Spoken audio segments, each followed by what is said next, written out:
And I also had a fake assistant for the beginning. Jasmine's real. Carissa, I don't know if you ever dealt with Carissa. Carissa's real too. She's my sister. But but I actually ended up like logging in as her email more times than she did.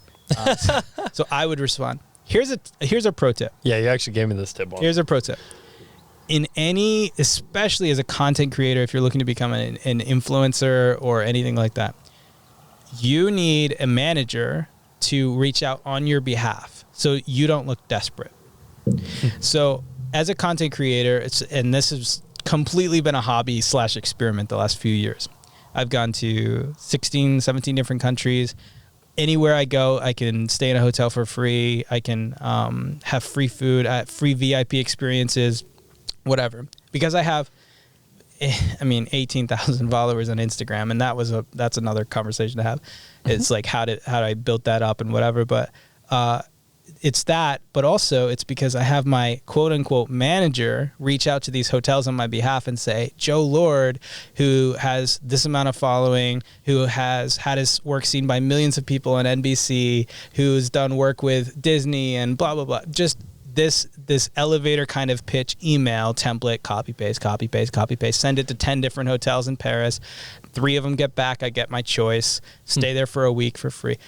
All of that to say, managers can, you fake it till you make it with that. Because if you have a bad client experience, which I have had, a contract that was entered into, $4,000 a month contract, it went south. I don't want to say the name of it. It's like a legal thing now.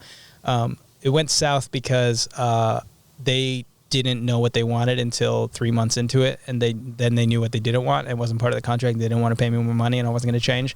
It was a bad relationship towards the end. It was toxic, and it was this close to going to court. But my manager was handling all of that. Yikes, I just knocked over my water. My manager was handling all of that, but it was really me in a different email suite. And it helped keep the tension really low with my personal engagement with the client when we would go out to coffee in New York, try to work something out, or I would jump on the phone call. Because the tough conversations are being had with the manager, and it's sort of a person in between. That's really still you. But that's really still you. Yeah. But it's a buffer, and it really works. I think it works awesome. In negotiating contracts. It works in getting free gigs as an influencer or promoting yourself. It would work for your friend who's the motocross guy. If he had that to correspond with you, you still would have showed up in Virginia, had his quote unquote manager orchestrate it instead of him. Yeah. And in fact, if he was looking for a lot more people like you to make content for him, his quote unquote manager could be reaching out to all these content creators on Instagram to do quote unquote free work for his brand, but it's really him. I'm not going to let him listen to this now. Has that ever backfired? I mean, you're basically telling white lies. Like when somebody says they want to speak to their manager and right. Well, hello. In his case, she's real. She is real. Sis, can you here's a backstory? So I didn't fake it for very long, but when I first started my company, I needed that extra buffer. And I've always been like that with my emails. It's a really weird fact about me. I have more emails than anybody in the world. I promise. I have an email, joelordsocial@gmail for all my social accounts. Joe Lord bills for every single bill. Joe Lord spam for everything that made me check that stupid box that said required email. Joe Lord, blah, blah, blah, photos, whatever. And every single email is a different category of my life. And so on my phone, I can turn it off if I'm not doing that category. I don't have 11,000 emails unread. Quick, it's like something that I've used personally in my life. But as far as having a manager, like a fake quote unquote person, it's still me. It's still it's just a different name.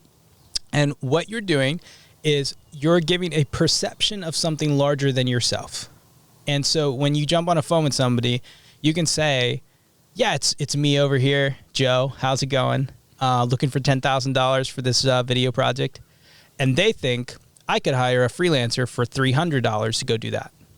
The mindset, the perception of your individual self is less than if there was a perception of a greater company. And so Joe Lord of Verily Say, creative director, sounds much more official in an email asking for $12,000. And honestly, it is more official because that's, I may be Joe Lord of Verily Say, also secretary sometimes. But those are individual roles that I've built to be scaled out. And then within 6 months, I had somebody doing Jasmine took over all of my office virtual assistant stuff. And Chris's account no longer exists. But I also learned as a freelancer, as an entrepreneur, I learned that I can't be everything all of the time, and I'm going to need people for these different positions. And so I figured out office assistant, highest priority, because that was the email that ended up needing a lot more engagement.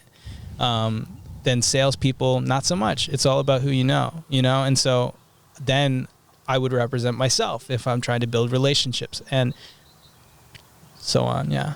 So has it backfired? No, it actually saved my ass once. Carissa got the bad rep, and I was able to come in and save the day. I love it.